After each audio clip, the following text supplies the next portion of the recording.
Why do you say that, Father? You aren't afraid, are you? No, but I respect some of the superstitions of others. Often they are founded in fact.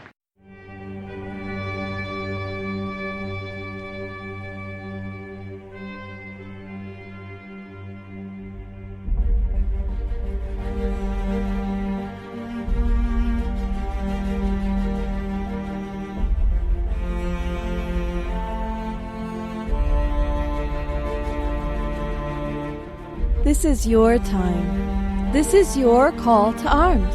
For the Cryptid Connection is your voice. I'm your host, Jennifer. And I'm your host, Stephen. Welcome to Cryptid Connection.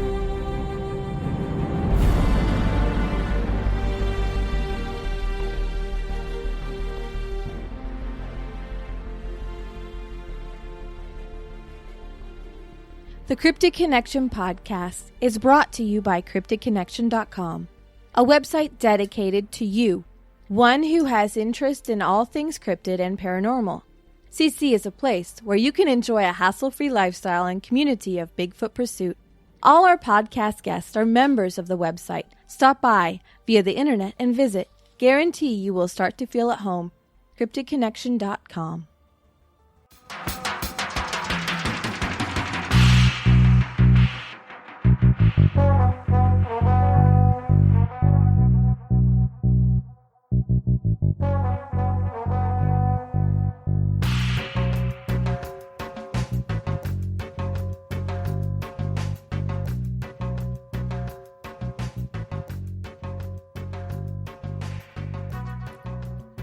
Hi, everybody. This episode, we've got the Leboeufs. We've got Debbie and Quin Leboeuf out of Lubbock, Texas.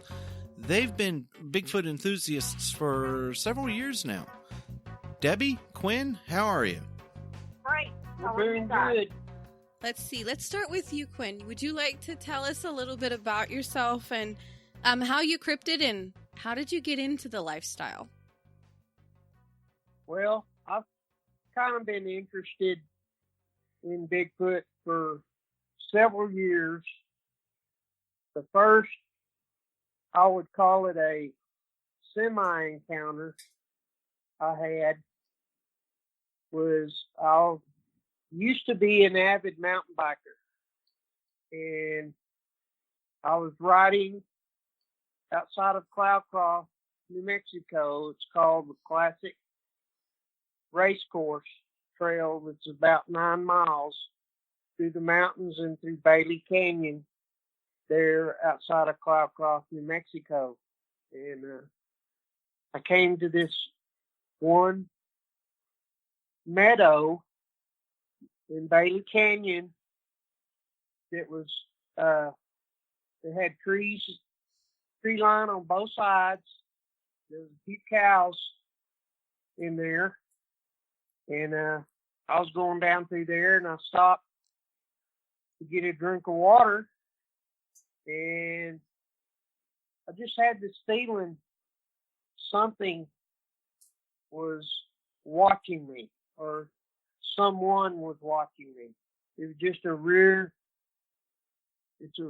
was a real eerie feeling that I had, that I was being watched. I didn't see anything in either tree line.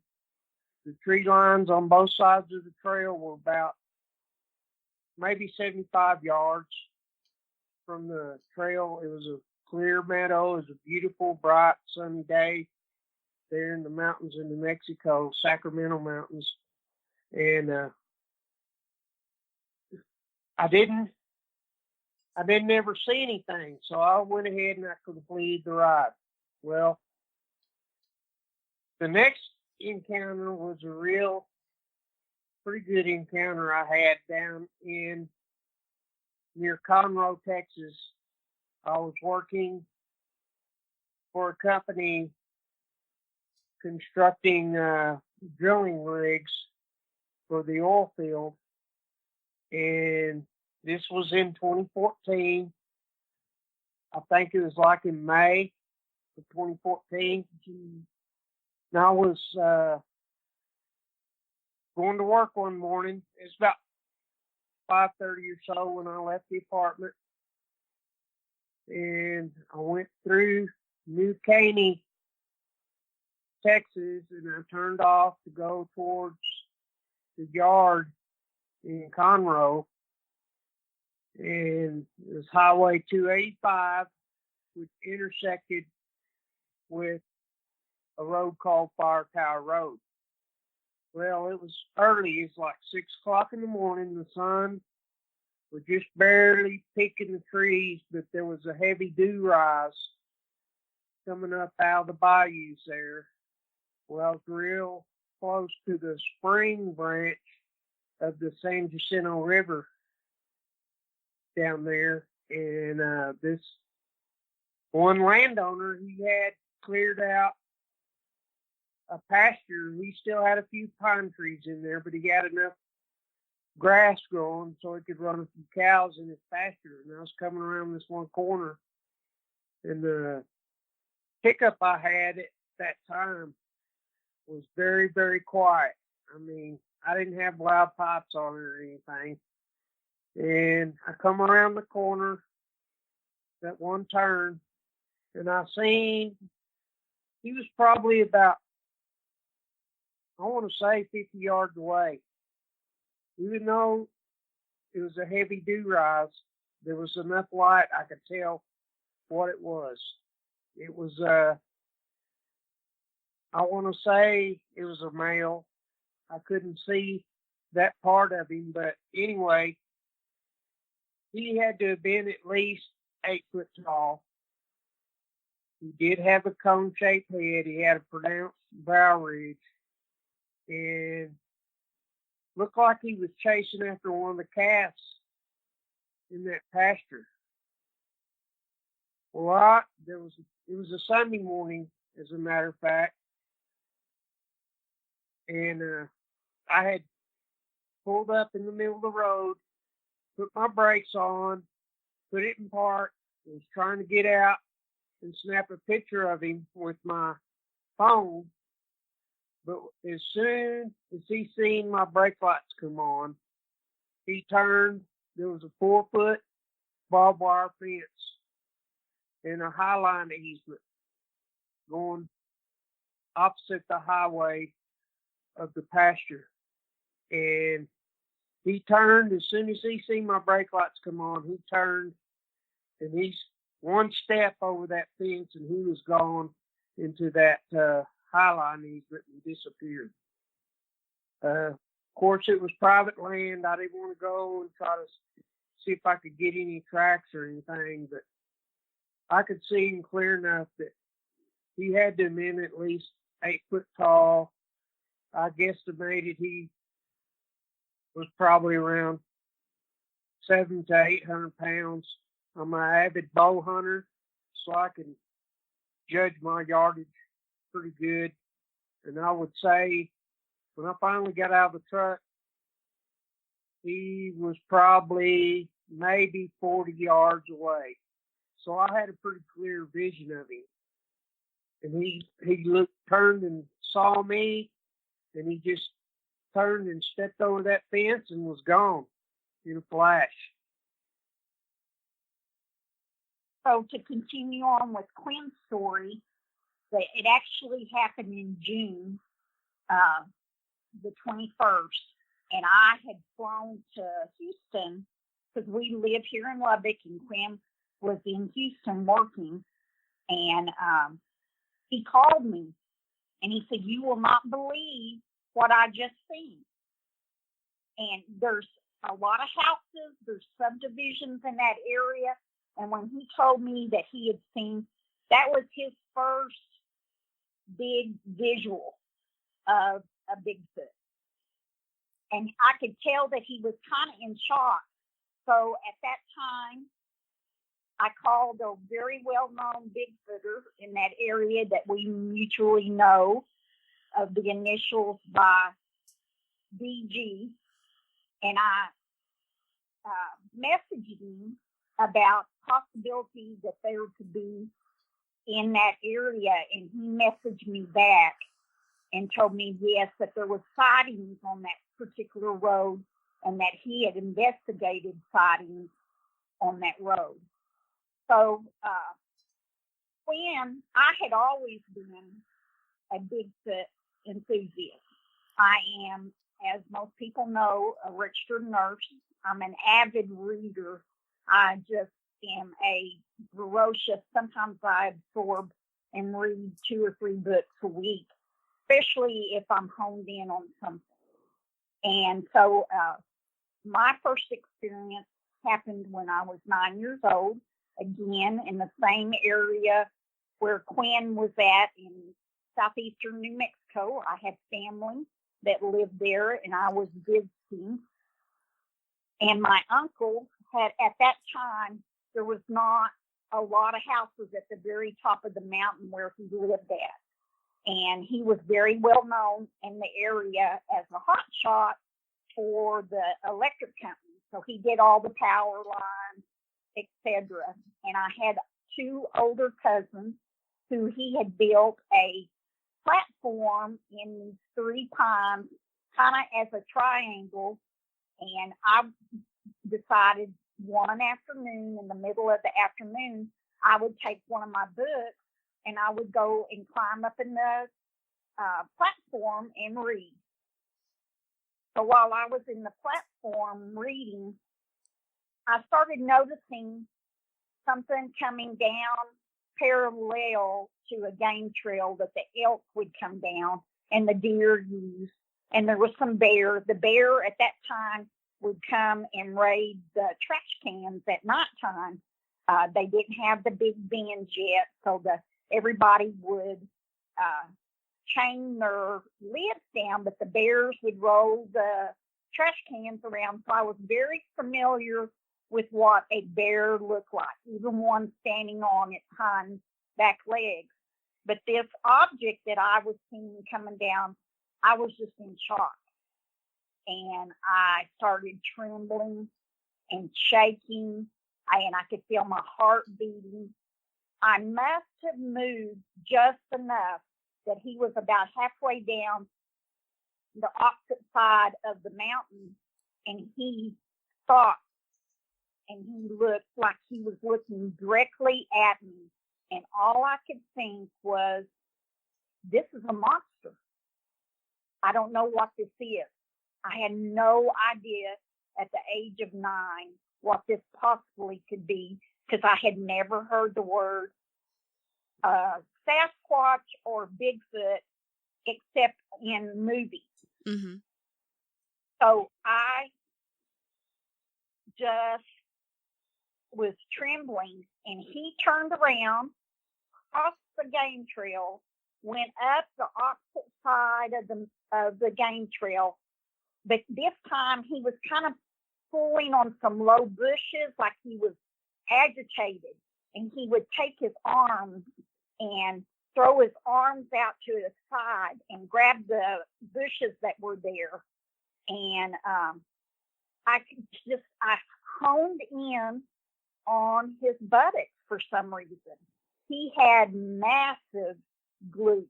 And as a nurse who's trained to give injections and the gluteus muscles all the time, I was just flabbergasted, and I would call it a bubble butt.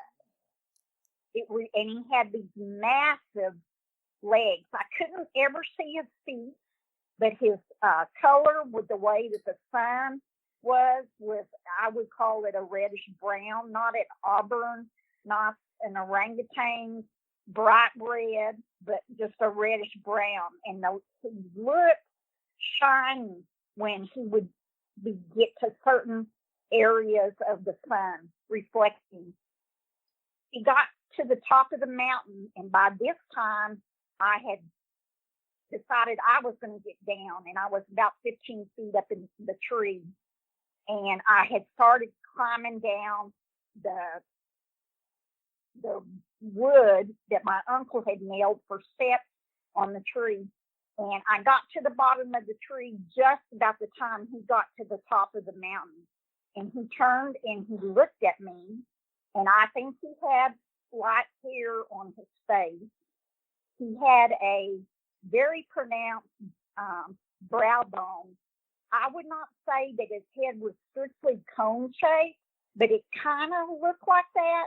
And he had kind of a light beard that went down to the middle of his chest. But he looked to me to be groomed, and not stuff. He had some leaves that I remember to his left thigh that when he was coming down. And of course, this was in August. The leaves had just started to change a little bit. And so when I was crying, I ran back to my uncle's house. And at that time, he did not have a neighbor that lived next door to him. And so I ran through that property line and I got into the house and I was crying. And I told my aunt, I said, I've seen a monster. I've seen a monster. And so my uncle had just come home from work, and he set me down, and my uncle's like 6'5". He was a very strong man to do the work that he did. And he kept telling me, he said, honey, tell me. And I was just gasping and crying. And I would say, monster, monster. So my aunt went and got a cold washcloth and placed it. And finally I calmed down enough where I just kind of had hiccups going on. And my uncle said, when I told him what I said, I seen something.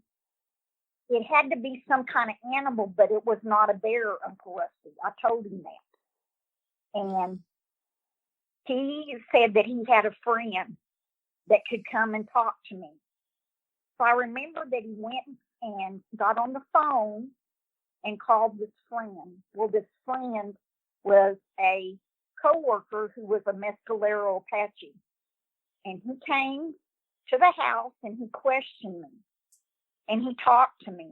And he said a prayer, an Indian prayer over me. And he told me not to be afraid, that if you leave them alone, they won't bother you. Mm-hmm. And he called him the hairy man.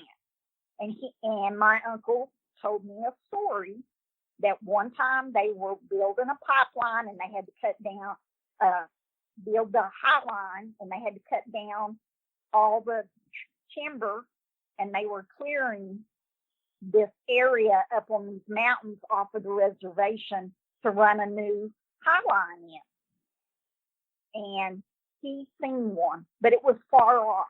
He thought it was like, a quarter of a mile away from him. But he said it was massive and that it was black looking. He said that some of his other coworkers had kind of talked about it, but they never really came out and said Sasquatch, Bigfoot, or anything like that, and they just let it go. They just said odd little things would happen. Their high line wires would be on these big rolls, and sometimes they would find that those lines had been moved several feet when they would come back the next day when they were getting ready to put the line up in the air and get it stretched. So that was in 1969. So fast forward to 2011, the show Finding Bigfoot came on, and I just became almost manic over reading anything that I could find about Sasquatch, Bigfoot, looking on the computer. I spent so much money, Quinn could tell you, I would spend as much as $100 a month on books. Because still in 2011, it wasn't like I was using a Kindle like I do today. Mm-hmm. And so I would have all these books here at the house, and I would have them stacked up in my closet. And so I decided that I wanted to go on an expedition. And so at that time, the BFRO was still having their open expeditions. So in 2012, Quinn and I went on our first BFRO expedition to Colorado. And Dennis Fall, who is still involved with the Colorado Bigfoot organization, was the one that was one of the, if you call it, the leaders him and his wife Shannon were. And we went outside of Bailey, Colorado for our first trip. And there was probably, I want to say, maybe 20 people. It's not like what we hear today, that sometimes the groups are 40 or larger. There was about 20 people, so it was a small, intimate thing. And we set up different camps spaced apart. They'd have a base camp where Dennis and Shannon had their RV trailer. We were set up probably 150 to 200 yards away. We were the furthest tent, and Quinn and I tend to do that a lot when we camp. We tend to get away from the main group and sleep in our tents at opposite ends. So we had a nighttime hike that they took us on, and they were training a guy. His name was Kevin. I have it in my notes that what his last name, but this was his first expedition that he was going to kind of be the leader on. And he decided that he would take Quinn and I because we seemed to have some of the skill set that we weren't just amateurs out there in the woods, because we had been camping all of our lives. We were competent handling weapons. We can tie or not. We're very conscious safety-wise, and we don't talk all the time when we're out on an expedition. And so we went with him into this canyon that was north, about 1.5 miles away from the main camp.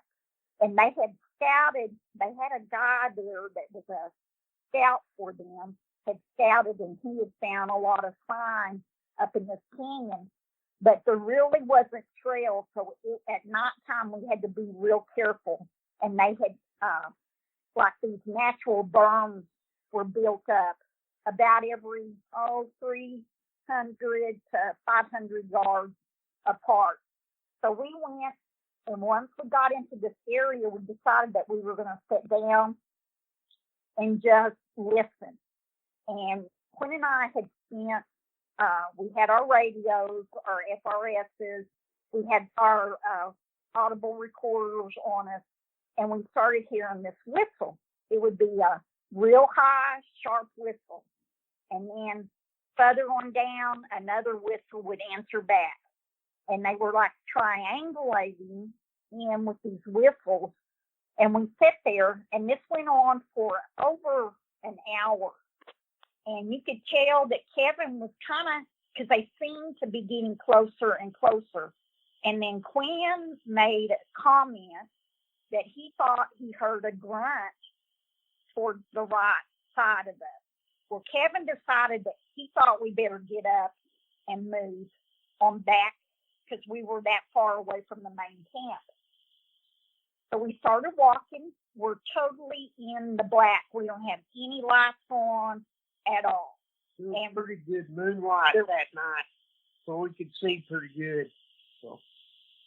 So we are getting in, and nothing really happens. The whistling stops, and we get to an area where there is a grove of aspens, and there's a curve there, and we're going to have to walk through these aspens, but there's a real sharp drop-off into the canyon where the creek was at. And I was ahead of the guys. We were spaced about 25 feet apart. I was first, Quinn was second, and Kevin was last. Just about the time we get into the curve of the aspens, stink hits me immediately.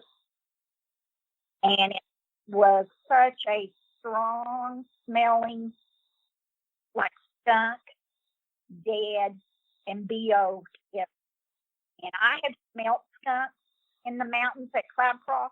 Cloudcroft's about, if the village itself is at 8,900, and depending on where you live around at Cloudcroft, you can get up to 9,800. So I knew that skunks happened, but this was just not a skunk smell. It was something I had never smelled before. I smelled carrion, I smelled lots of dead animals, growing up on a ranch, cattle, chickens that have died, etc., like that. And I stopped.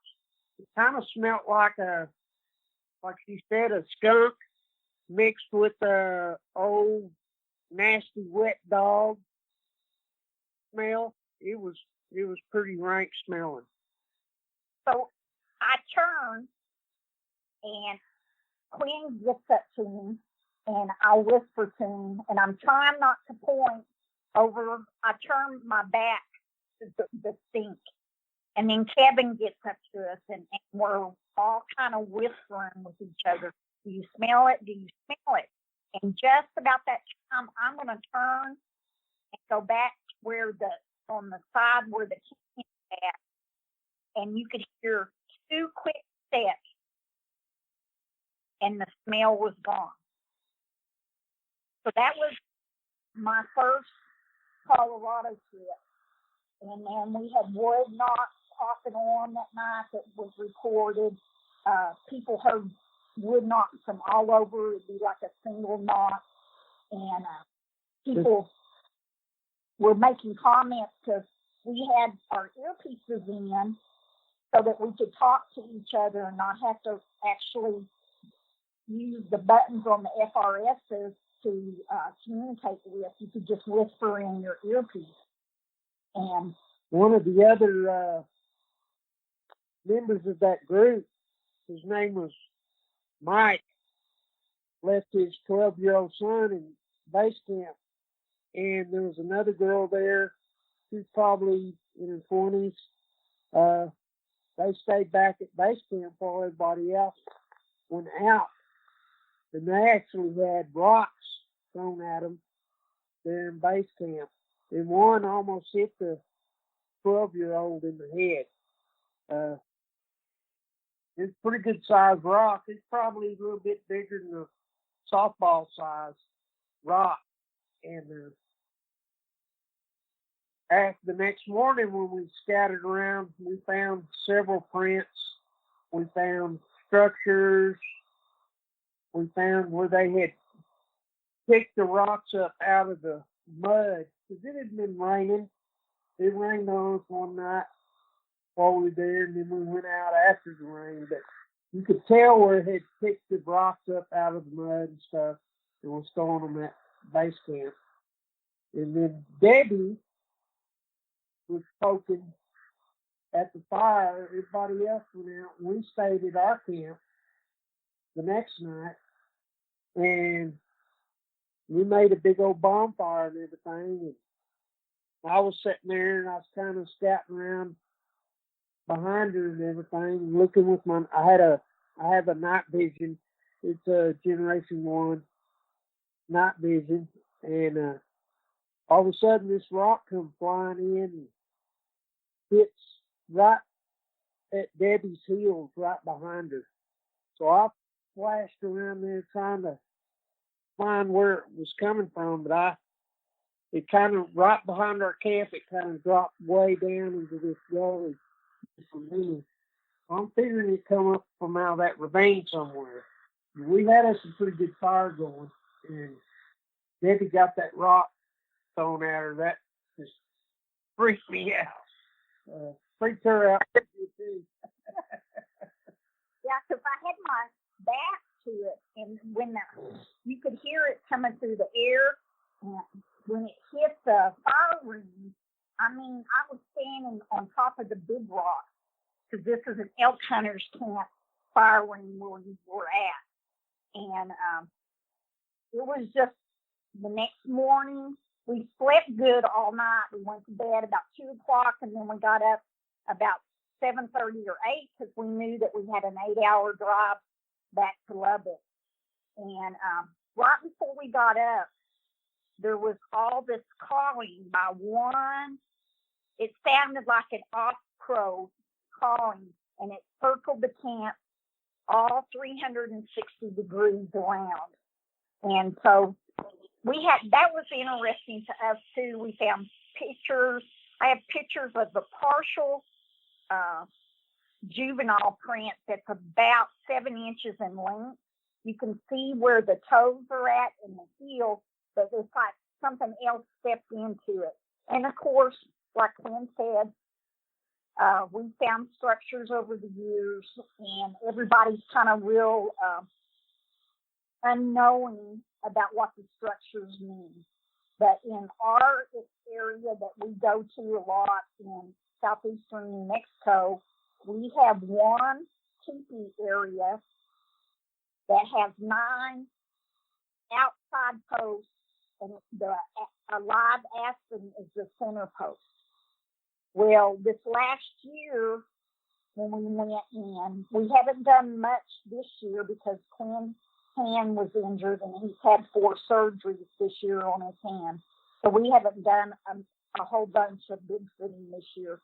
But there was a small broke-off tree cut in with the big one. And so to me, that's a sign that they have a new family member. And it's a little one that's been born to that tree. Or that's what I believe.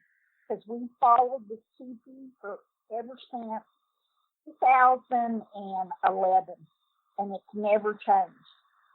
You go up there, you find mussels that because of the needles, you really don't find definitive footprints, so you really have to know what you're looking for. And as a female, for me, I did a no-no like 2 years ago in October. I went to the house at Cloudcroft at that time that was Quinn's mom's house, and I went to set out the audible recorder by myself. It was a beautiful day. It was like in the mid-70s in the afternoon. So I drive to where I could get the truck into. I have to get out, and I've got to hike about a quarter of a mile off trail to where I was going to put the recorder at and set it. So I have a pole that Quinn picks up that I can extend, and I can hang the recorder up in the trees, 10, 12, 14, 16 feet up. And he has it marked on the pole where we know that whatever height I set it at. So I went in and I hung the recorder up. And just as I'm trying to go back to the truck, something starts paralleling. So I already knew that they have the watchers or their sentries, or if you want to call them a guardian, whatever, that they see us go into this particular canyon. And a lot of people don't go into this canyon because it's a pretty steep climb to get into where we want to be at. There's a lot of rocks in that area. So we know they come and sun themselves there. I have a picture of one sunning itself. We come up over. We didn't walk in the way we normally did. We came up over the top of the mountain on the opposite side, and it had its back to us. And you can tell it's black, and it's just sitting there, and then it hears us, and it goes down. And we think that it belly crawled to where it could get into the trees so that it could leave the area. But as for me, as a female, I do things different than Quinn does, just like you do things, Jen, different than Stephen does. And I think that sometimes they get real comfortable, or at least the ones in the Cloudcroft area, they got to know us because they're from about 2014 till this last June. We were pretty much up there every 6 weeks to 4 weeks because we were doing something for Quinn's mom, or something needed to be done at the house at Cloudcroft or something like that. And so sometimes Quinn would go in by himself, sometimes we would go together. We didn't ever take our dogs with us until December 31st of 17 on New Year's Eve. And we had gone. It was about 50 degrees. I have a video. I can send it to you. I think I've seen it on our, that shows the two juveniles underneath the lateral. And I have a friend that, she is a professional photographer, and she's really good at editing. And I pick up a lot of stuff that I see in my videos, and I point it out. I don't do the red circle stuff, all that kind of stuff. I just tell her, you need to stop here at this time if I'm doing a video, or if I send her a picture. And she's really encouraged us to video and not just do stills, because there for a long time, until probably about 2016, I was doing a lot of still photography and catching stuff. And we believe that in that area of southeastern New Mexico, that there's at least 3 family groups in that area. We have a friend that has a family group that's near his home, that they tend to stay down at the farm country and down in the valley between Alamogordo and Ruidoso, and they go in and they raid the farms. And in 2016, that area had a lot of onions grown because they got their earlier crops killed out. And we went into his area where he goes at night. And we actually took our FLIRs in, and I got spooked. I'm normally really calm and cool and collected, but we could hear them in the creek ahead of us. And it was like they were deliberately leading us to an area where it would get real dense, thorn bushes, mesquite, and everything like that. And I kept telling Quin and our friends, I don't want to name him because he doesn't want his name out, is that I just had I think we're being led into a trap. Well, we decided that we would leave the area. We were in there till about 11:30 or 12 o'clock, and that we would come back about 4:30 in the morning, and before the sun comes the next day. So we went back to the house there at Cloudcroft, got a couple of hours of sleep, got up, got in Quin's truck, and we drove back down to the creek area. And as soon as we got out at the creek area, there was a wood knock. So they already figured out that Quin's truck was somebody coming into their area that hadn't been there, and they were warning where everybody was at. And the thing, what was weird, that night they were ahead of us in the creek area. You could actually feel their footfalls. I mean, like boom, boom, boom, boom, boom. It was more like boom, boom, boom, boom. That's how long their stride was, or its stride was. I'm not sure how many of them there was, but there was at least one for sure. Mm-hmm. You could feel the footfalls on the ground. He must have been a heavy dude. He must have probably weighed at least 500 pounds, if not more.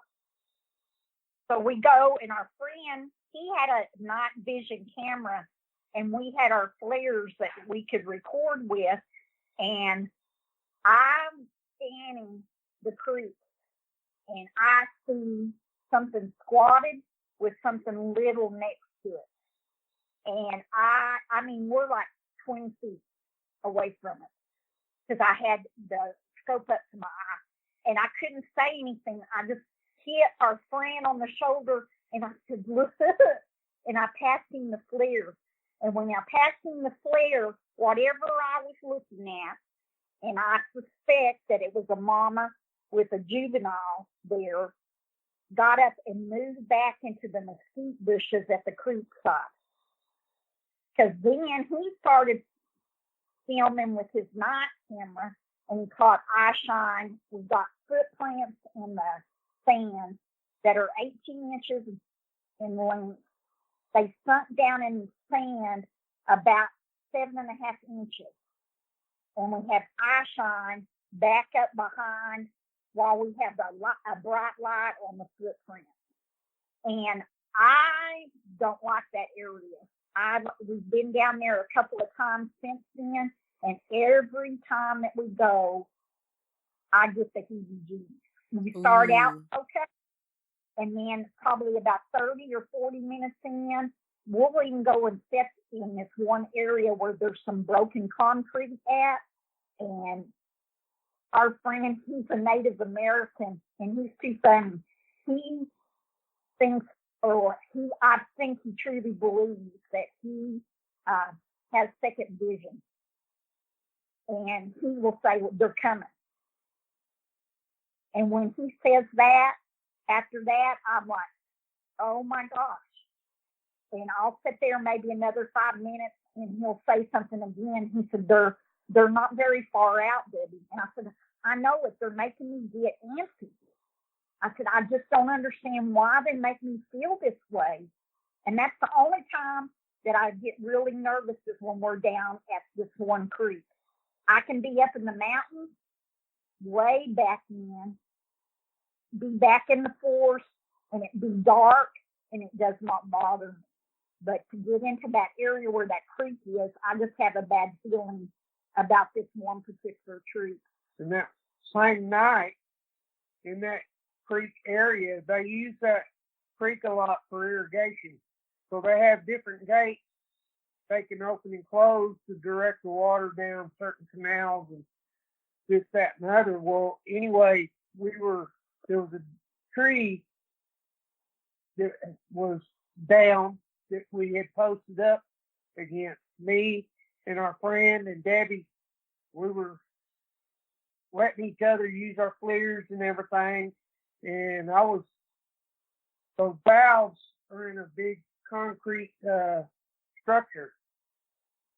And I kept shining my flare on that one valve, and I kept seeing a head peek out from behind that concrete structure where that valve was at. And we did that for about 30 minutes, and I seen peek his head out from around that valve like at least 4 times, and I recorded it the last couple of times.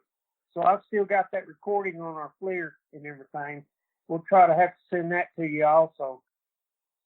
We'd love to use it. Yep. So what kind of questions, Jen, do you have in specific that you want to address as a female? Yes, yeah, let's get into that.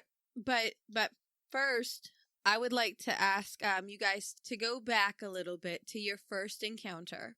I've got some questions about, let's say, your rating. So, A, I'm hooked.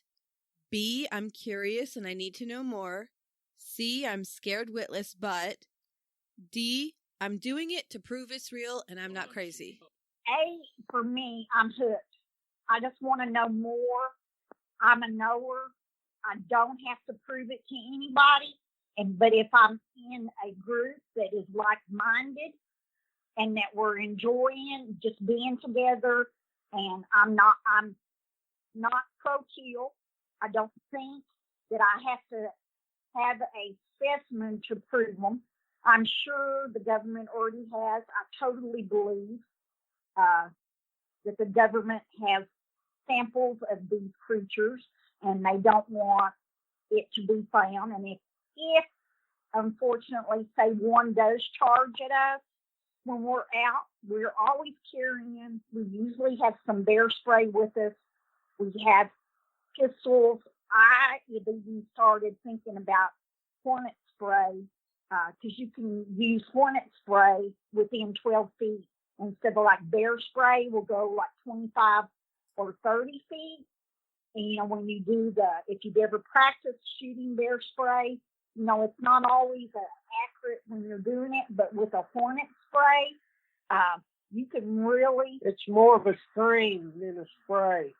It squirts out a stream, so you can hit them hornets distance away, and it works really good for a deterrent. Well, I thought if something charged me up close, if I had a can of hornet spray and I could release it, I have not felt like that other than being at the creek, that I might be in danger with one. Even when we've been in East Texas, I have, Well, y'all. Let's pause here. I'm looking to like when you were 9, Debbie. Your very first encounter. What went through your head, say a week after that?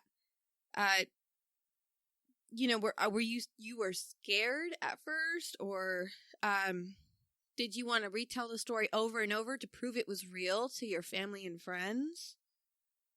My uncle and everything. I trusted my uncle and my aunt and my 2 cousins, but my mom didn't know the story until I was an adult.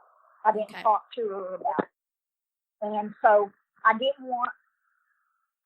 In my family, my stepfather was a very controlling person, and he could tell you that, oh, that's just a bunch of BS.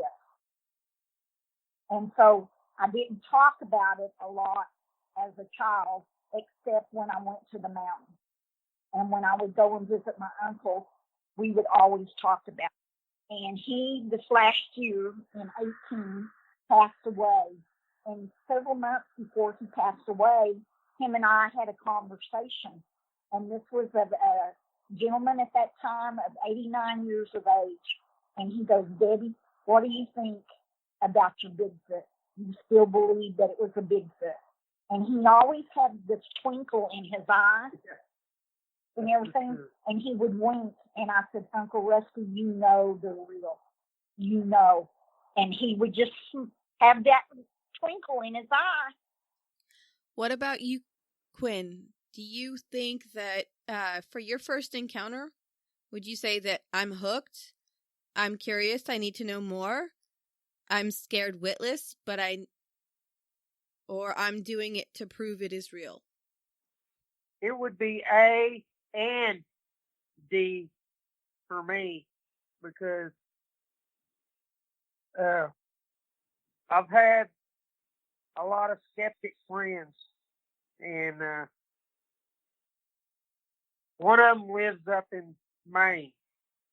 So when he saw some of the pictures we've gotten out of southeastern New Mexico around Ruidoso and Cloudcroft, it made him a believer.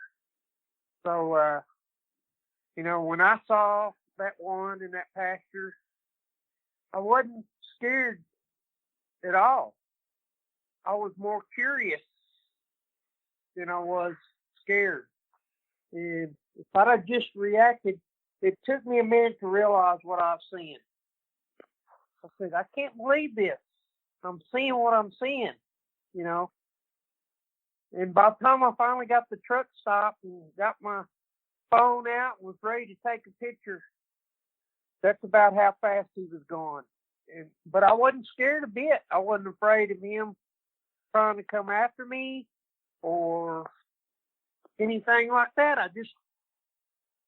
But I've always been that way. I've been out in the woods by myself. I've seen some pretty strange things in the past. My grandmother was from Fort Sumner, New Mexico, the land of Billy the Kid. We used to go to Fort Sumner all the time, and there's several creeks and caves, and I used to go out when I was little and do all that kind of stuff. So being out there like that and coming across something like a bear, for instance, it never really scared me. It just made me more curious. And I guess you could call that a downfall, because I wanted to get closer. And just like when we went to Alaska and we saw these bears in the wild and took pictures of them and everything, I kind of wanted to get out of the tour bus and get a closer look, but I knew I wasn't supposed to. So, but that's the way I've always been. I wanted to get closer. I wanted to see details. But the one thing I saw that morning, I did see his face did look more ape-like.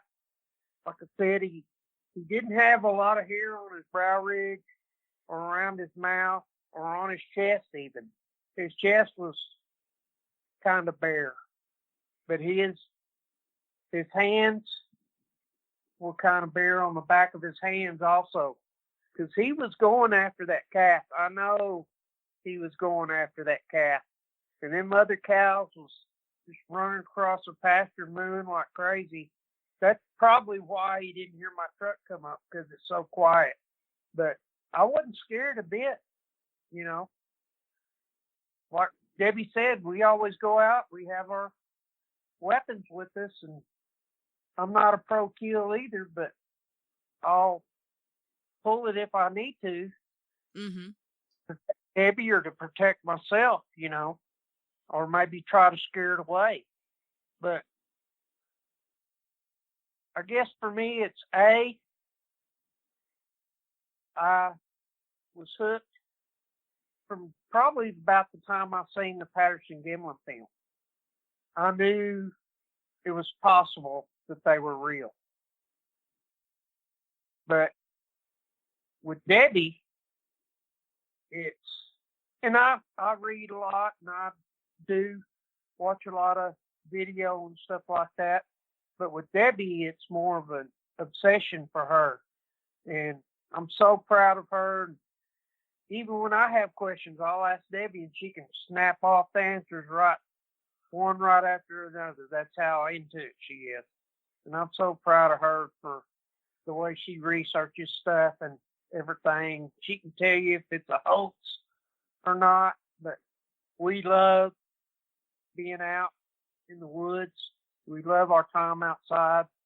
And we especially love being with our friends and everything, doing these expeditions. Hey, Quin, Debbie, let me, and I think I know this, the answer to this question, but the audience won't. How has this affected your lives? I mean, you guys went into a lot of detail there and gave your whole biographies as far as Bigfoot went. But how have you integrated Bigfoot into the rest of your life? I think, Stephen, for us, we tend to do our vacations and our outdoor activities are related to some kind of activity, whether we go sometimes to a conference such as the Texas Bigfoot Conference or the Southeast Texas Bigfoot Conference, or we've spent hundreds of dollars, thousands of dollars, probably even if you wanted to say, on traveling, because it's not easy. We're in Lubbock, y'all are in Abilene. Most places that we go to Bigfoot is 5 to 8 hours away. Isn't that the truth? And so we don't have that where you can just get in a vehicle and be in the woods in 10 minutes. So we are now thinking about retirement, you know, in the next 10 years. And so we're looking at areas where we would buy a home at and still incorporate that into our lives. And even our grandchildren and our children are aware of our desires to be in an area where we know that they're at. I don't think I want to interact with one on a daily basis by any means, you know, and I don't want to do a habituation site. I don't believe in that. I think that's asking for trouble. Yes, ma'am. I think even if you leave them like little, like colored rocks or pieces of equipment, like a book, if you watch Claudia Ackley do her where she left that book, that stuff, I think that they can follow you. When we have experienced that, Quin personally experienced that after he had been in New Mexico by himself for 24 hours before I went, and they brought a tree up to the property that doesn't grow on the tree. And I was I got wondering when we were going to get to that, because I have Yeah. always thought that was a fascinating story. I'm sorry to interrupt you, but would y'all please tell it? Yes, sir. I went out. I was off work before Debbie was, so she had to work that day. So I went ahead and went up to Cloudcroft and took our four-wheeler up there and everything. And I went out to this place where we go all the time, and I set out the audio recorder. I unloaded the four-wheeler, and I rode up in there probably about 5 miles, and I set out the audio recorder. Well, in that time, of course, I just kind of laid it on top of a fallen tree, and directly perpendicular with the road, I put a marker up so I'd know exactly, because I walked up in there about maybe a quarter of a mile, put it on a tree, but then I walked straight out to the road and put a marker up so I'd know where I put it the next day. And I rode up in there for a little bit further, and I've got these pictures of structures, some awesome structures that I found in the area. And they almost look like they could have been done by a man, but they're done so intricately and woven so intricately, like they made like a little shelter to lay like a baby or a juvenile in while they were hunting food and stuff like that. Next morning, I woke up. Debbie was on her way there. The next morning, I woke up. There was a tree laying by the front porch of the house that does not grow on that property or anywhere around. It was probably a good 3, maybe 3.5 inches in diameter, but about 8 foot tall. Still had the limbs and everything on it. But they had followed me and left that tree laying there on the porch, or by the porch. It was on the because it was not there before the night before I got there. When I got there, it was not there. The next morning, it was there. Now, I can't remember the images I saw of that tree y'all shared with us. I'm trying to remember. Did it actually have the root ball still on it, or was it snapped? No, it did not have the root ball. You could tell that it was a dead tree. Quin thought it. He thinks it was It was more like 30 feet in length. It was 3 to 4 inches in diameter. That sounds more like what I remember too in the picture. So yeah, because I remember thinking Quin just now said it was a little smaller than it was. Yeah, and it was like there's 3 steps to go down onto the yard, and we have a gate there so that the dogs can be let out on the deck and not get loose if there's bear in the area or elk walking down the road or anything. We don't want them, going chasing after them and stuff like that. So it was locked.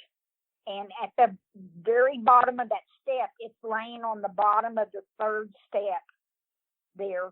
But then what was odd too, there was 3 rocks again that are not from the property, because we got out and looked to see if anything had been pulled up out of the ground, any place we couldn't find. And there was this one that almost looks like a cupped hand, and they had laid them up on the railing, 2 further down by where the door to actually go into the house was at, and 1 near that gate entrance. And I had walked out because I had brought the dogs up. Quin had not taken the dogs, and I was letting the dogs out, and I was like, what in the heck is that laying out in the yard? And when I seen that, I just started filming. I was like, this is too odd. And I called Quin. I said, where did this tree come from? And Quin goes, I don't know. It's not, because there's blue spruce. There's all kinds of live trees, but no dead trees were on that property at that time. And so they came back, because Quin had spent almost all day out in that area on his four-wheeler, and I'm sure he made them a little bit perturbed. And the thing that he forgot to tell is when he went back to get the recorder the next day, it was turned off. There's like 12 minutes of recording on that file that we have, and then it's turned off. And you don't hear what comes up until you hear them touch the recorder, like something's messing with the recorder, and then you can hear it push it real hard, and the recorder's off. But Quin said that he felt like that it was laying in the same place that he left it at. He didn't hang it up and up in a tree like we normally do, because the elk will come through there, and elk, I believe in my experience with the recorders, if it's a deer or an elk, there's a certain emission that is on the recorders. And the two recorders that we have been using the last about 3 years are Sony. We had an Olympus that we used, and it disappeared.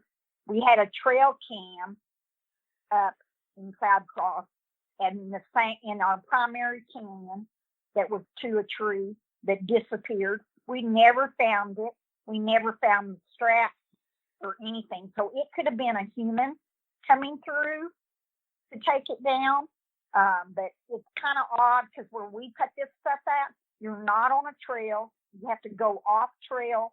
It's not even 30 or 40 feet off of the trail. It's way off. Sometimes half a mile, a quarter of a mile before we cut the recorders out. And the ones that are in the area where we go the most at, they're not very vocal. They like to crow like they caw, and they do that cawing sound. And if you know what the crows sound like in that area, when they come in at nighttime, you usually don't hear them during the daytime. We've caught them one time with a whistle coming in, and one time it was like a yell. In all the years that we've had recorders out, they're just not very vocal other than the calling. And the calling will start, and it usually will have 3 different tones. So I believe it's 3 different animals that are coming in to do it. And they always seem to triangle in an area when they're calling, like, I'm here, you're there, I'm over here, kind of sounding. And sometimes they sound like they're getting closer together, and then all of a sudden, it's just like sterile. No sound whatsoever. I mean, no crickets, no birds, no any other kind of sounds, other than maybe the wind blowing through the trees. But other than that, it's just sterile, as they say. No noises whatsoever. And then all of a sudden, like she said, the calling starts and you can tell it's not a real crow. You can tell they're trying to mimic the way a crow sounds. So when y'all were in Cloudcroft, Stephen, did y'all go and do anything at night, or just out during the day with the kiddos? No, we pretty much were just during the day because we had the kids with us. And so, in fact, I wanted to ask you guys about that. We went down, we stayed at Apache, is where we were staying. Yeah, we stayed at Apache campground. And then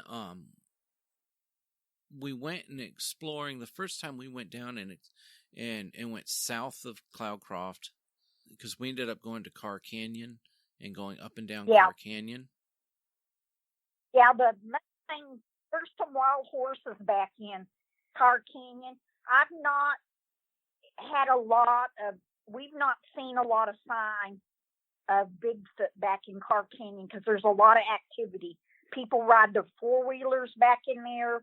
The wild horses are back in there. There's cattle. We noticed that there was a lot of activity back in there. In fact, Carr Canyon, that area, if you remember when we posted on, while we're out there, we posted that we pulled up on a couple of horses, and because they were standing around a puddle in the road. That was to the south. That was Carr Canyon's, the area of Carr Canyon. It was on the eastern side of it, but that was that region.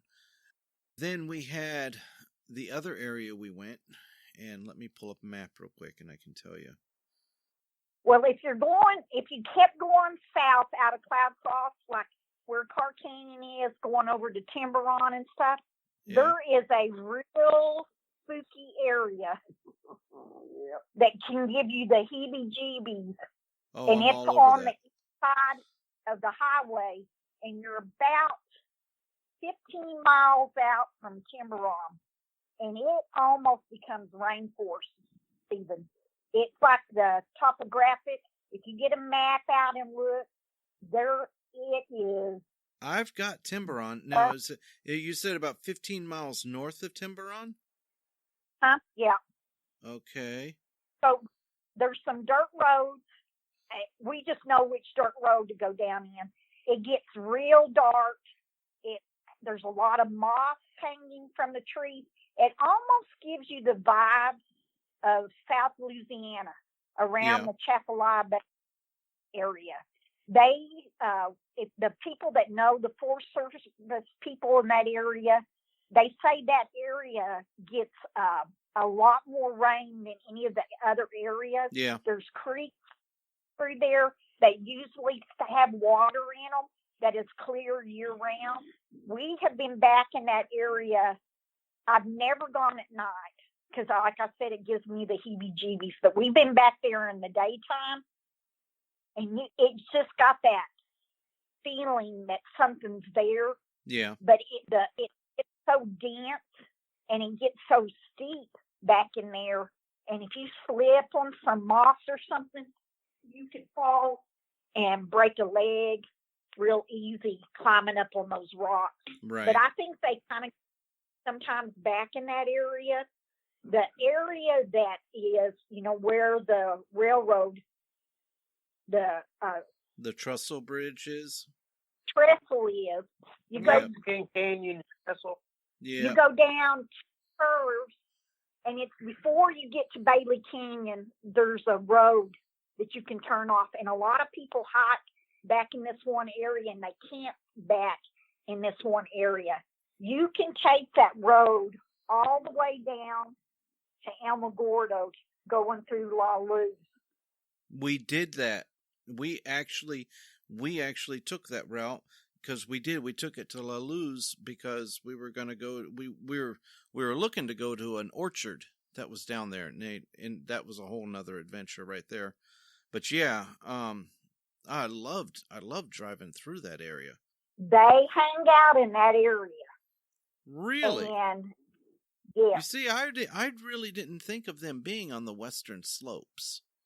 I was thinking they were more near the tops around Cloudcroft, either north or south of it, and then to the east because you had so much mountain left. It was. But also, you can go like towards High Rolls on the Grandview Trail. Yeah. And there's a waterfall back in there called Bridal Veil Falls. Yes. And it's real secluded back in there, and they hang out in there too, because there's a lot of food and a lot of water. The deer come down in there. You'll see bear sign down in there. I think they use that Bridal Veil because no matter how dry it is, if there's been a lack of moisture of any kind, that waterfall is always there. That's more like at 5,000 feet, so it's closer to being desert than, you know, up in the mountains where a lot of trees are, but there's still a lot of like junipers and stuff like that, but that water is just as clear and as pure as it can be, and there's plenty of deer up in there. Yeah. And there's dogs too. Yeah. In there. And then, you know, when you're going from Cloudcroft on 244 across the Mescalero Apache reservation, instead of using the highway to get from Elmagor up to Redosa. When I was a kid, before you get to Silver Lake, there was always rumors that there was monsters. And I just heard that. You know, my cousins were several years older than I was, and they would refer to that as the monster area. And if you go in on the BFRO website, there is a report there at Silver Lake, and that's the Mescaleros run that lake there. They don't keep it that clean, but people go there and fish and stuff, and there's been footprints found in that area several different times. Yes, it did. In fact, we were actually on vacation the first time up into that area. I believe right after that. No, it was right before it came out. And I remembered it was so odd because the first time we had ever been in Cloudcroft and we hang out that day, it was covered with Forestry Service and federal agents, things like that. And they had their big old walkie-talkies, yeah, you know, I mean, the professional ones. it looked like there were search teams and everything. I mean, it was really weird. Yeah.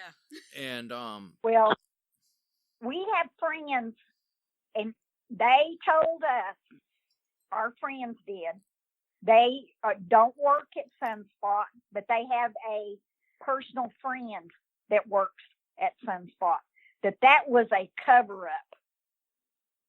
We think that a Bigfoot had come in and opened up, because if you ever get a chance, y'all need to drive up there to Sunspot, because you could actually walk up to the telescope, and if they weren't doing anything major, a lot of times somebody would come outside and they would let you go in and look at the telescope. Okay, this is different. This is different than the one that's over there near Cloudcroft. Am I correct? Sunspot's like 10 or 15 miles south of Cloudcroft. Am I right? Right. Okay, all right. Okay, yeah, we haven't been down there yet. At Sunspot, it's a government, and they have contracts. Well, the guy that used to live next to Quin's mom, he worked nights at Sunspot because they work at nighttime when they're viewing the skies and all that kind of stuff. We don't know for sure, but the Blackhawks were flying and circling, and there was guys with their guns, their machine guns, aimed towards the ground, you know, like a special forces team would hang out to the helicopter, and they were circling the area. Well, my mother-in-law's friend said that they did that they were doing those sorties. She said you could almost time them, how many times that they would circle around on the sorties. I think what happened is that one of the Bigfoots that lives over close to Cloudcroft, a juvenile, probably came in the middle of the night, and they had those doors open, and it scared them people half to death. That's just my idea. Because she said that there was gunshots that were heard. There was people, they evacuated everybody that lived on the Sunspot property was made to leave. And they did not let them back in for almost 10 days. And so I think something happened over there. Either a juvenile or a rogue male came in, and they had those doors open, and it came in and it scared some of those workers. Mm. And so what you're saying is, ever since the Sunspot incident, you've now noticed increased federal presence out there. Oh yeah, that feels like it's tracking you. Okay. Oh, yeah. And then again, to our friend where his creek is at and everything, they got so that they were patrolling his creek. He would say an Apache would come in or a Black Hawk would come in and they would fly. He's got video of them. He's down in the creek one day. He's fishing. And they come in and they like almost hover over him, 200 feet above his head. And he says, I have a fishing pole in the creek.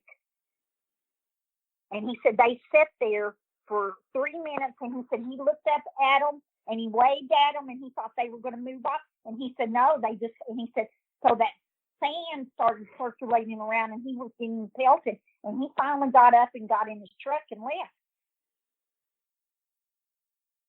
And that was all about the same time all this was going on. And so since we haven't been able to go in a lot this year and find signs, we've only been in the area twice this year and so like we've been doing in the past and everything, I am worried that they might have come in and done some elimination.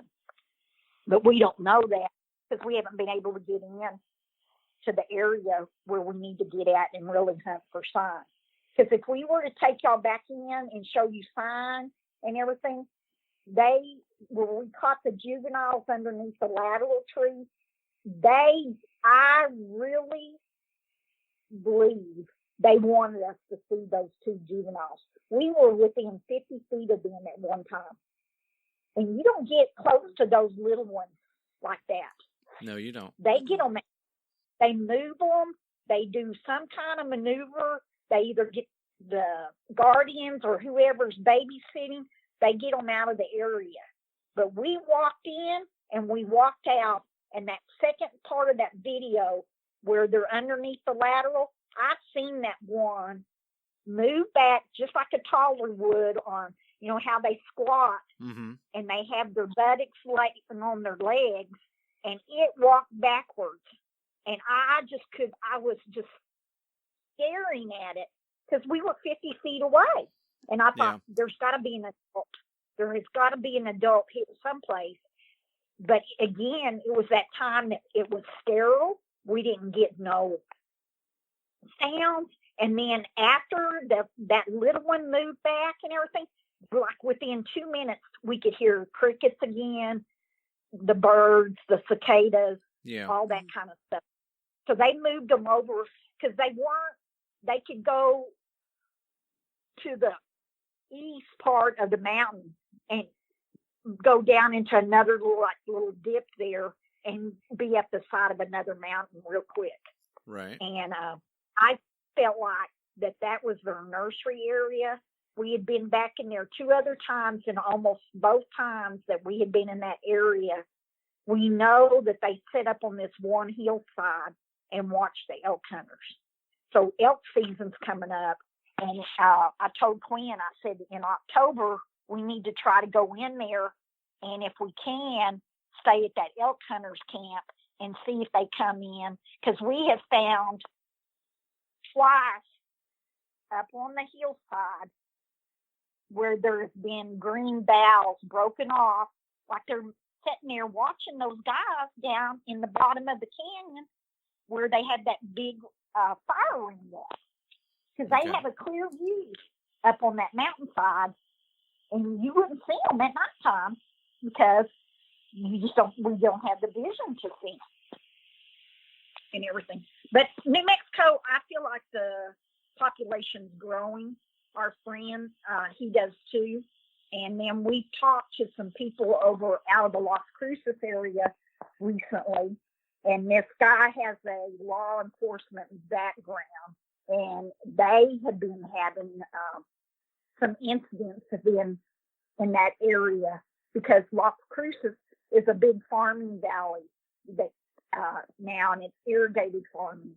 And they have water. They use the Rio Grande to water with.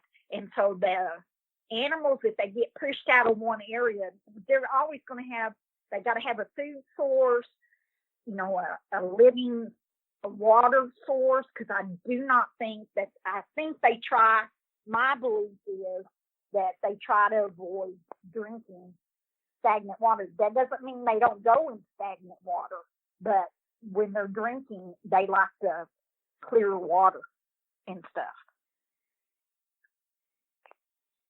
But our friend feels like his mother was part of the tribal police department there in the Mescalero Apache reservation, and he feels like the population is at least 6,000. not strong. in that area. For the, In the whole area, though, is what I'm talking about. I don't believe that. I don't think there's that many. But we know by reports that we hear. I wish we lived in that area so that I could do like Dave does, for South Texas. Because I'd hand the card out and get reports, because they come into Redosa all the time. And since they've had those big fires in the last couple of years, they come in. They have been told, we've been told that there is a video of a Redosa police officer at the Walgreens on Sutterth Drive, that a mother and a juvenile are coming out of the trash bin. A lady called it in. She had come to pick a prescription up for one of her children that was ill. And she said that she seen what she thought was a bear and that it was in the trash. But then she seen this other thing that was little with it. And she was more worried that the little thing was going to get hit by a car. So the police department sent a officer, and they have it on their dash cam, and it is a female Bigfoot coming out with a juvenile, and they were coming in and raiding, because there's a Sonic right there, and raiding for food after those fires that happened 3 years ago. And so that, not unless you're in that area, you don't get those kind of stories. And New Mexicans are, from my experience, they're very closed-mouthed about the odd things, because New Mexico has that reputation. Oh, the aliens are here. And so people that live in that area, the ranchers, they know odd things that they see. And they just don't talk about it except to their peers that are of the like mind. If they're not of the like mind, you won't hear the odd stories that happen. You got any questions you want to ask? Yeah, I've got a question I want to ask, but first, we've got our traditional thing. Jennifer's got to torture you guys with. You gonna do this quiz? Sure. I'd love to. Go ahead. All right, so we have the quick cryptid connection query tonight, and I'm going to let you both answer one after the other, whether you yay, believe it, nay, do not believe it, or have never heard of it, or say what if you've never heard of it. Okay. I have two Gotcha. Easter eggs hidden in here. One of them is a former cryptid, now known actual scientifically proven creature. The other one is a Bigfoot cousin. So, yay if you believe it, nay if you do not, and say what if you've never heard of it. Okay. Are you wanting me to ask them? You usually say what thing. Oh, no, it's okay. Quinn and Debbie are creative. I don't need to tell them that, Okay. Anyway, here we go. Say what? The siren. Nay. Nay. Ropin. Yay. Yeah. Adlet. Yeah. Yay. Yeah. Dragon. Nay. Nay. Tasmanian wolf. Yay. Yay. Cassi rex. Say what? Say what? Beast of Brusco. Yay. Nay. The Gloucester serpent. The Yeah, Gloucester serpent. yay, Yay. Oma. yay. Yay. Ogre. I would say yay, because I believe that's a Bigfoot. Well, I would say yay too, because I believe it might be a Nephilim. I'm going to side with your wife. I think that a Sasquatch type creature is the root of an ogre. Oh, I can hear. Okay, so what do y'all think about the Bigfoot cousin? Are you going to say ogre? Or troll. Troll wasn't one of the choices. I'd come near troll than I think it could Yeah, be a but- cousin. Because I believe they're in your. I believe there's different species, and it could be an ogre. Could be a subspecies of Gigantopithecus. Right. All right, What I'm let me ask thinking. you this. Which one of those that we named off, which one of them was the Bigfoot cousin? Oma. That is correct. Oma. Yes. That is correct. Oma. What about the former known cryptid? I can't remember how you worded it. Say, is it the one looks like a zebra with stripes on its buttock? The Tasmanian wolf. Oh, the Tasmanian tiger. Correct. Yeah. Also known as the Okay. thylacine. Yeah. Yeah. That's what I. Mhm. Tasmanian And the tiger. Oma was from the Hoopa Indians, That's also correct. known as the Boss of the Woods. Right. So, Yeah, out of Northern California. Okay, you two. Now we're going to get a little bit personal. We're going to find out, because we're going to talk about y'all's bedroom. little pillow talk here. Yeah. Debbie, Okay. what monster is in your room? What Under your monster's bed, my in your room closet. right now? What gives you the heebie-jeebies? Yeah, we have- what was your what is it still that, keeps the light on or something, What's your deep dark fear? I guess that's what we're asking. I don't know, because I worked nights for so many years as a nurse. I'm not scared of the dark, because I would go in patients' rooms with no lights on. I go through the house, ask Quin. We have 2 dogs that sleep in our bedroom every night. I get up. I don't turn a light on. I walk through the house without my light on. So you don't I'm have not- a boogeyman? Not under my bed, I don't. On the bed, she would Wow, say. now that's true. I was And about to me. say, I knowing you, Quinn, I can believe it. Okay, Quinn, since your wife isn't afraid of anything, let's try you. What scares the bejesus out of Quinn? What really scares the crap out of me is the older I get, I'm scared of myself mainly because there's been a lot of crime in the area lately. And our neighborhood's fairly good, but when I lived by myself for a lot of years, I got broke into. Our house got, so I'm afraid I'm going to blow somebody away needlessly, That's a very valid fear. defending my castle. Yeah. So that's what I'm afraid about. I'm really not scared of anything. The only other thing I'm scared crapless about is back in May of 2003, I got bit by a black widow spider. And I didn't realize I was allergic to them, but Oof. it almost killed me. Well, the other night, or the other morning, Debbie had already gone to work. and I was doing my honeydews around the house, and I thought I seen a brown recluse going into her closet.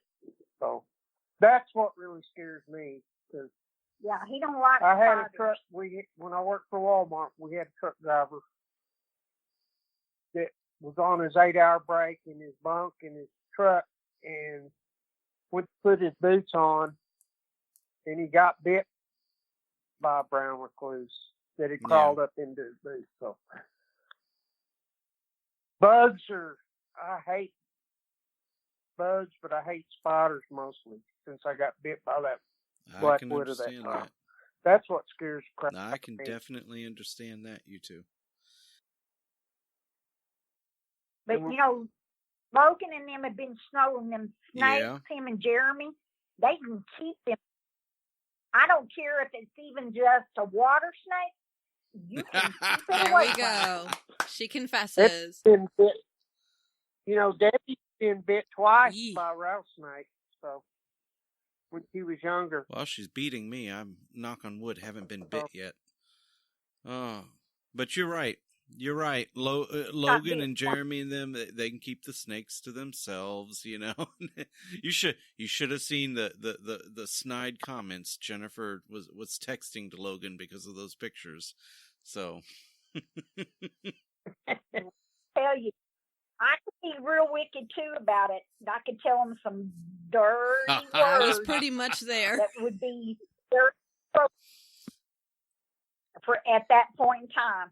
So, like, if we ever go and we're with them and they pull a snake, I'm not going to be within 10 feet of them. I don't care if it is I can handle a garter snake, but the other day when he had that freaking python on his neck with talking about jewelry, that snake's looking at him like he's food. Yep. Yes, it is. Oh.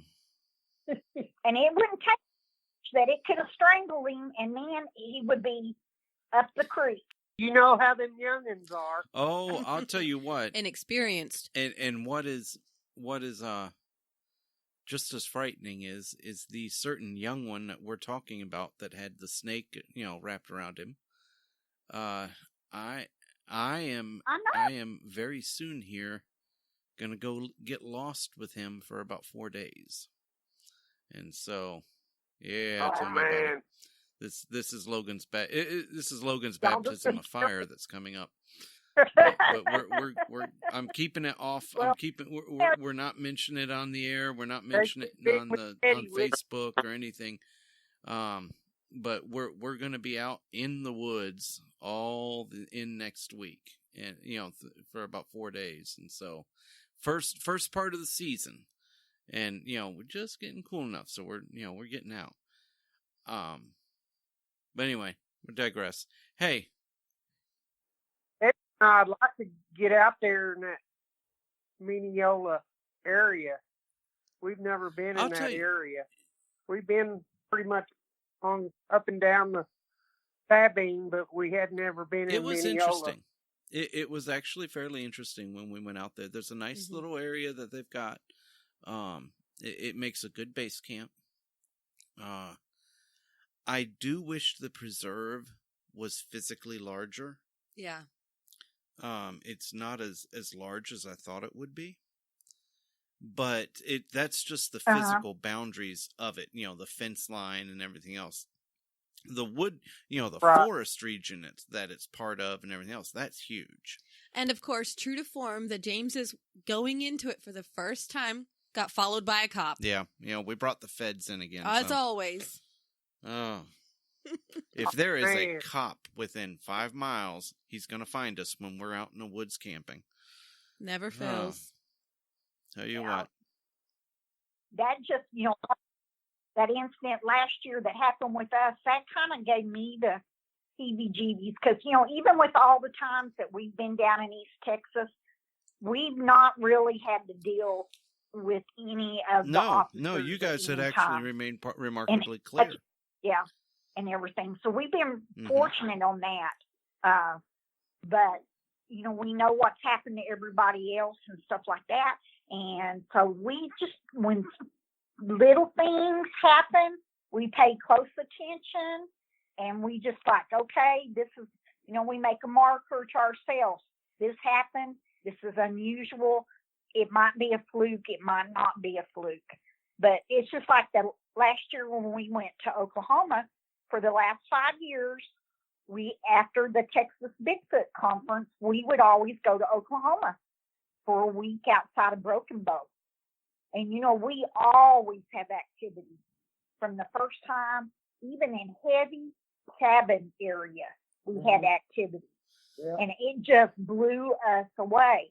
Well, the last 3 years, we've stayed in an off-grid cabin that is right there at the lake. And every night there's some kind of activity. We catch it on recorders. We catch it calls. We caught them doing the samurai chatter, 3 different voices coming in. And then last year it rained. And only one night did we catch something on the recorder. And you can hear them, that cabin that we stay at has pebbles, gravel that's been put all around it, and they've clear cut it away for their insurance. They can't have trees right up near the cabin for their insurance purposes. So there's about a 50-foot perimeter, 360 degrees around the cabin. But you can hear when things walk on that freaking gravel. And they left us some cracked walnuts. There's a bunch of wild walnut trees, and they left us some cracked walnuts. Yeah, down on the porch. At the fire pit.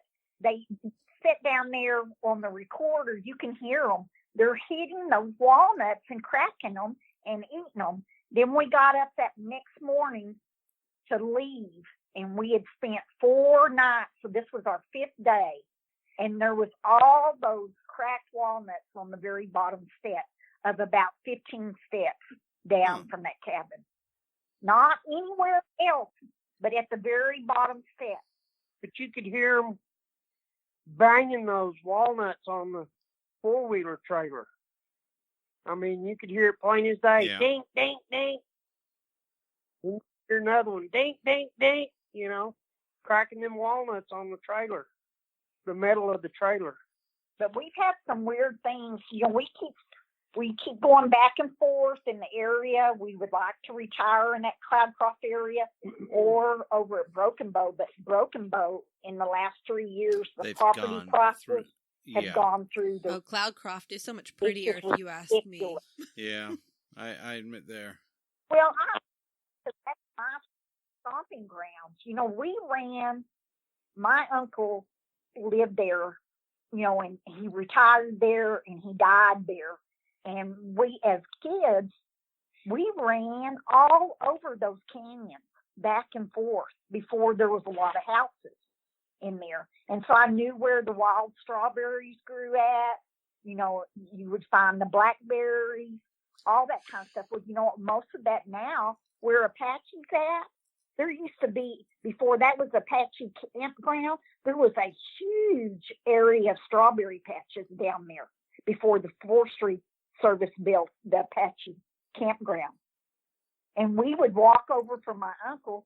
We said his house was on the sunny side of the mountain. He always had sun once it was up.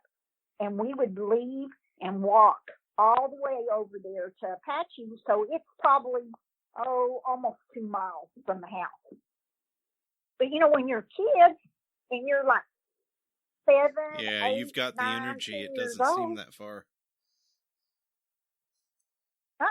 And then we would even go down, if you keep going on down to where Chipaway was at, on south, still there, down past the path, where the Chipaway used to be where the horse stables were at. And we walked down there all the time to ride horses and everything. So we just ran all over it. But that was before ATVs came out and everything like that. But so we don't know what we'll do. But we just know that we probably will not stay in Lubbock. I don't blame you. When we retire. We'll probably... Yeah, Jennifer's sitting here saying there's no way we're staying in Abilene either. Yeah, we're gone. Yeah, Texas taxes are ridiculous. Well, at least y'all got stuff fairly close by y'all can go do, but Hey, Lubbock, it's 2 or 3 hours any direction you want to go to be able to do anything. Whether you want to go fish or what. Quinn, we don't have anything shorter than about 3.5 hours. And I mean, the closest I could get to would be someplace like Brown Springs or something like that. It's still a couple yeah, hours that but we're still, a good 3 hours still to get to somewhere like that. Sam is 5.5 for us. Oh, yeah. Yeah. To go down to east. I asked you, have you gotten any reports out of the Sweetwater Reserve over there? You're talking about at over the by lake? Lake Sweetwater? No, haven't heard any. And I would be all over that if we did, because our family owns a ranch right next to Lake Sweetwater. Yeah. So Well, I was listening to a podcast, and I want to say it was on William Jennings' podcast. His Devil Creek podcast. There was a guy who apparently family had ranch over there near Sweetwater, and his dad ended up being like a ranger, went to work for the state, and he told a story about the Sweetwater Reserve. And I cannot remember what episode it was, but I heard that, and I thought, I have never heard of anything over at Sweetwater, but we went to New Braunfels to raft with the kids 2 weekends ago on Labor Day weekend, and you could see the possibility. I don't think they would stay there, but you could see like a single one, or maybe a couple of them moving through. Exactly. We've got reports about an hour, maybe a little over an hour south of Abilene at OHIV Reservoir, and it's on the. We've had we heard one. It was actually on in person. Yeah, it was on the. It was actually. Oh, you're talking about the podcast? The podcast. Gas station well, no, it was in it was a guy on Sasquatch. Well, yes, that's what cued us in. We didn't know anything, so we went down a week after we had heard this on Sasquatch, and long story short, we ended up running into the marina manager who was down there, and he ended up telling us of about 5 other ones that he knows of in the last 3 or 4 years that have reported sightings out there. Mm-hmm. Really? Yeah, and this is the east side of the reservoir, and all of the different sightings. Scrub. Yeah, well, it's scrub, but it's where the creeks are coming from farther east. The creeks are going west to the creek, or to the reservoir, and they're entirely wooded the whole way up the creeks. And so that's what I'm wondering is if they're coming up and down the creeks there. Waterway. Yeah. We even heard of a report down around Sanderson. Really? Right in the middle of the desert. A sighting was reported. I just can't see the desert. Well, got to look at over there at Cloudcroft. That is a 60-mile square area, and you go down 16 miles from Cloudcroft to Elmagord, and you're there. And they are reported on the missile range all the time. Are they on the missile range? They come now, in you see, and I figured. I suspected they were all over the mountain range on the west side of the missile range, or on the west side of White Sands. I don't know what mountain range that is. That's on the other side. I can't remember its name now, but I know there's. It's the the one on the other side. There are no towns. There's no nothing hardly in them. I think that's all actually government land and still part of the missile range. But There's a story, and I cannot validate this, and it's been told for many, many years, that in that area there was a rancher. The government was trying to buy the land from him, and he would not sell. And he was like the third generation, and his children lived closer to Tucumcari, and he had a Bigfoot come in and bite his finger off, broke into the house. I think he had been inadvertently, it had been getting in the sweet feed out at the horse corral. And he had out of sweet feed, and this Bigfoot had gotten used to it, just like anything else. Broke in. Apparently, he was asleep. He didn't lock his doors. It came in. It was standing over him in his bed, and I have heard this story 2 times now from people that live in that area that have been there, old timers, and that he always kept a loaded gun. He slept on a twin bed, but he kept a loaded rifle underneath, because sometimes a cougar would come in and attack, and especially if he had some calves that he were having to nurse and stuff like that, he'd get up and go out to the corrals, and occasionally a cougar, and he'd shoot and scare it off. Well, he'd had the sweet feed going on, and his son said he had been sick. He had got the flu, and he'd been sick for about 2 weeks, and I guess it kind of turned into pneumonia, and he was like in his late 70s by this time, maybe even early 80s. And he woke up, and the thing was standing over him. He said he could smell its breath. And he said that he reached up, and the thing bit his forefinger off. And then the old man was screaming so bad, it scared the Bigfoot. Picked him up, threw him up. The house was an old adobe house. Threw him up against the wall, and basically broke this man's back. But he lived until somebody got there. They hadn't seen him, and he was, on his deathbed. And they got him to the hospital, I think, over in Tucumcari before he died. And the government came in, paid the son for the property, and they bulldozed every bit of evidence that these 3-generation ranchers, they went in. You can't even tell that there was a ranch there at one time. They bulldozed it down. They carried all the stuff and everything. And I've heard the story 2 different times. I heard it from a person that lives at Cloudcroft, that's an old timer at Cloudcroft, and then I heard it through my cousin. And he said, I can't validate it. He said, I just know that the ranch no longer exists and that the government owns it. What I think's going on is,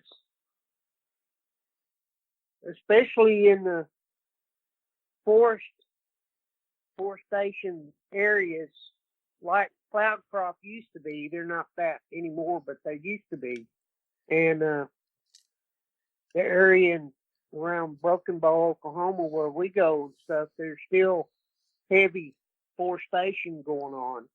They're afraid somebody is going to come up with definitive proof of some type, whether it be a kill, a body, or some other type of proof that Bigfoot exists in that certain area, and it's going to be let out where the public knows about it, and it's going to kill the forestation industry, because the government gets a lot of money from the forest industry, a lot of money, and they don't want that getting out knowing that it's an actual creature, an actual flesh and blood animal. And I think they're so afraid somebody's going to come up. And that's why they have these kill teams and stuff, to try to keep people from actually coming up with proof or coming up with a body or whatever. So the government won't lose their gravy train, part of their gravy train anyway. Well, hey guys, we're gonna have to wrap this up. It's Well, it's been great, guys. We can do it again totally, sometime if absolutely, especially if you're willing to go in and talk a little bit more about some of them stories you've heard. Jennifer and I have been kicking around an idea. Yeah. And this started back when we were camping out there at Apache. If nothing else, we were thinking we'd do a kind of a little special show and just read and retell the encounters, at least that like we have from BFRO and things like that were on that reservation. And I was wanting to talk to you guys and find out some other stuff. But yeah, New Mexico specific. Oh, yeah, we know a whole bunch. And, you know, the sleepy grass on the east side of Cloudcroft, when you're coming into Cloudcroft there on 285, you used to camp out at sleepy grass. Well, you know why you can't? Because Bigfoot was reported in there. And one of those reports that the BFRO has on their website is from sleepy grass.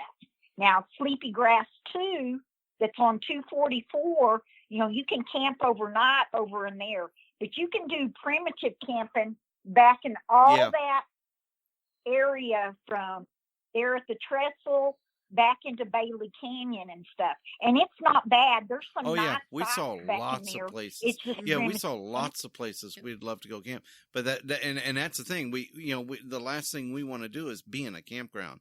But yeah, we're actually kind of wondering, maybe, you know, we're thinking later on this fall, or whatever, at some point we wanted to round you guys up and coordinate for when you guys go back out there. See if we might do a weekend together or something like that out there in the Sacramentos, because there's just some beautiful area, and I would really like to explore it more and everything else. But anyway, Debbie and Quinn, it's been really, really nice hearing from y'all. We really appreciate you coming on and sharing with us. Yeah, you've been wonderful. Enjoyed it too. All righty, well, we're going to let you go. Y'all have a good night. Thank you. Thank you. Bye. Good night. All right. Good night. See y'all later. Bye-bye. Guests of Cryptid Connection are all members of the Cryptid Connection website. Join the community, a safe, secure, and private place for all your paranormal and cryptid pursuits. Every cowboy, he always misses when he's aiming at the target in his head. And every broken man finds his idle hands grasping at tomorrow's promised land.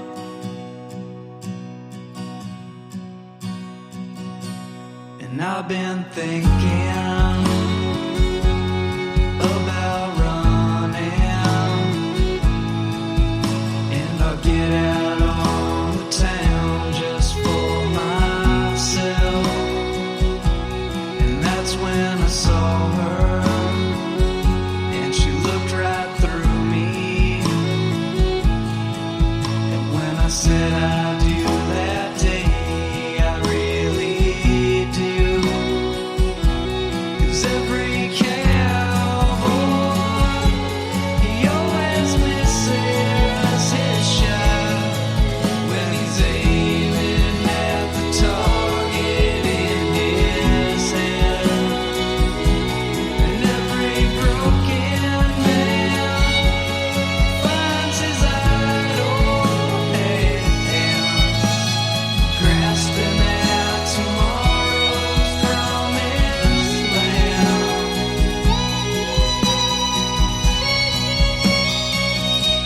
And I've been thinking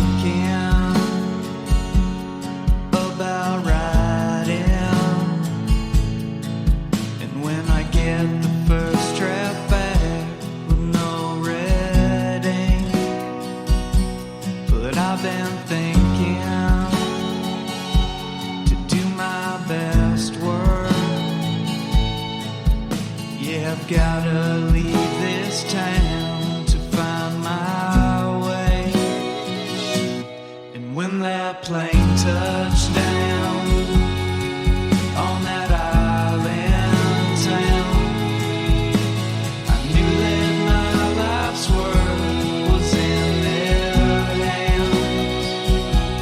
So I started digging for wells of water,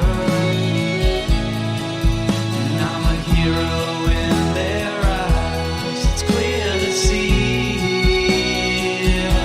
'Cause every cowboy, he always misses his shot when he's aiming at the target in his head.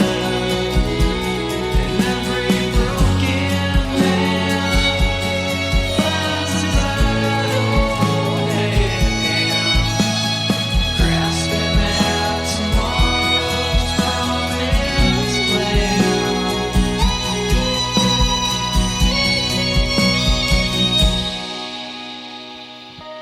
And I've been thinking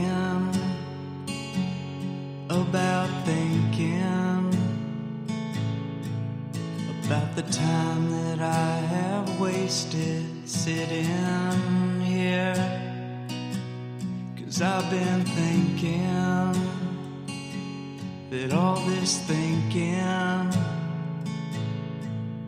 is the thing that keeps me further from myself.